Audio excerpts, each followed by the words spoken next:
தானம் தவமிரண்டும் தங்கவியான் உலகம் வானம் வழங்காது எனின். இதற்கான பொருளை காணொலியோட கடைசியில் சொல்ற நண்பர்களே. அதற்கு முன்னாடி வணக்கம் தோழர்களே, தோழிகளே, எல்லாரும் எப்படி இருக்கீங்க? இன்னைக்கு அதிகாலை 5 மணிக்கே எந்திரிச்சு தண்ணியை வந்து குடிச்சு முடிச்சிட்டேன் நண்பர்களே. முடிச்ச உடனே காலை கடன் ஒன்றா முடிக்க ஆரம்பிச்சிட்டேன். அதுக்கப்புறம் மூஞ்ச கழுவிட்டு நானும் விடுதி பார்த்த நண்பரும் உடற்பயிற்சி கூடத்துக்கு நடைப்பயணத்தை போட தொடங்கிட்டோம். உடற்பயிற்சி கூடத்துக்கு சென்றதுக்கு அப்புறம் போய் கழிவறையில போய் பார்த்தா நமது வடக்கு நண்பர் வித்த காட்டிட்டு இருந்தாரு ஒவ்வொன்றா. அந்த வித்தியை சிறிது நேரம் வாட்சா விட்டு மெயின் வேலையா மேலே போய் வாட்சா விட ஆரம்பிச்சிட்டேன். அதுக்கப்புறம் இடைவெளிக்கு நம்ம வடக்கு நண்பரோட காடி எடுத்துட்டு வெளியே கிளம்பிட்டோம். எப்பயுமே ஒரே கடைக்கு போறதுனால போர் அடிக்க ஆரம்பிச்சு நண்பர்களே. அதனால இன்னைக்கு வேற கடைக்கு போகலாம்னு சொல்லிட்டு போனோம். அந்த கடை பேரு சிண்டலூர் கஃபே நண்பர்களே. அங்க போயிட்டு காஃபி குடிக்கலாம்னு போனா நமது வடக்கு நண்பர் ஒரு பெரிய பில்லை போட்டு எடுத்து வந்தாரு. எனக்கு தட்டு இட்லியும் வடையும் போட்டு கொடுத்தாரு. ஒரு இட்லி ஒரு வடை, அதுக்கப்புறம் ஒரு ஃபில்டர் காஃபி. நான் தட்டை வச்சுட்டு திரும்பி பார்த்தா நமது வடக்கு நண்பர் 2 தட்டு தூக்கிட்டு வராரு. கேட்டா ஓட்ஸ் சாப்பிடல, அதனாலதான் இன்னைக்கு இவ்வளவு சாப்பிட்றேன் அப்படின்னு சொல்லிட்டு நம்மள்ட்ட கதை விடுறாரு. சாப்பிட்டு குடிச்சிட்டு கிளம்பலான்னு பார்க்கும்போது தான் காலையில உள்ளார போகும்போதே மசால் தோசை வந்து கண்ணை உரிச்சிட்டே இருந்துச்சு. அதனால ஒரு மசால் தோசை ஆர்டர் பண்ணி அதையும் சாப்பிட்டு முடிச்சுட்டு கிளம்பிட்ட நண்பர்களே. உடற்பயிற்சி கொடுத்துக்கு எவ்வளவு தைரியம் தான் என் முன்னாடியே ஃபோன் பண்ணுவேன் ஏஞ்சி போடுறாங்க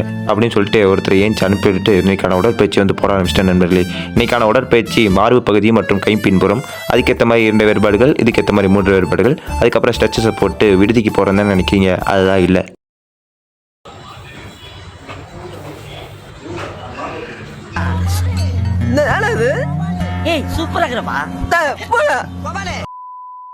எப்படி நண்பர்களே, ஒருத்தர் எந்த பக்கம் பார்த்தாலும் ஜோக்கர் மாதிரியே இருப்பான்.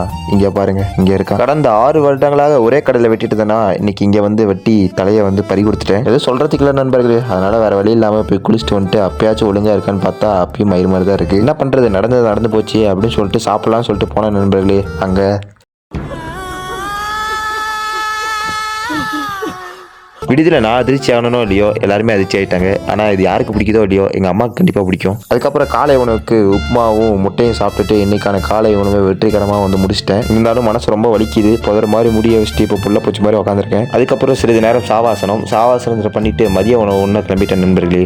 மதிய உணவுக்கு பருப்பு குழம்பு, வெள்ளை சாதம், முட்டை அதெல்லாம் ஒன்று முடிச்சுட்டு இரவு உணவுக்கு ராகி களியும் சாப்பிட்டுட்டு இன்னைக்கான நாளை வந்து வெற்றிகரமாக முடிச்சிட்டேன். அதுக்கப்புறம் காலையில் சொன்ன குரலுக்கு என்ன பொருள்னா, மழை பெய்யாவிட்டால் இப்பறந்த உலகின் மக்கள் செய்யும் தானமும் தவமும் நடைபெறாது. அப்படின்னா நீங்க என்ன தவம் பண்ணாலும் சரி, தானம் பண்ணாலும் சரி, மழை பெய்யலைன்னா ஒண்ணுமே நடக்காத நண்பர்களே அப்படின்னு திருவள்ளுவர் வந்து அன்னைக்கே சொல்லியிருக்காரு. அதுதான் இந்த குரலுக்கான பொருள். மீண்டும் வேறொரு குரல்ல வேறொரு காணொலியை சந்திக்கலாம். அது வரைக்கும் நன்றி, வணக்கம்.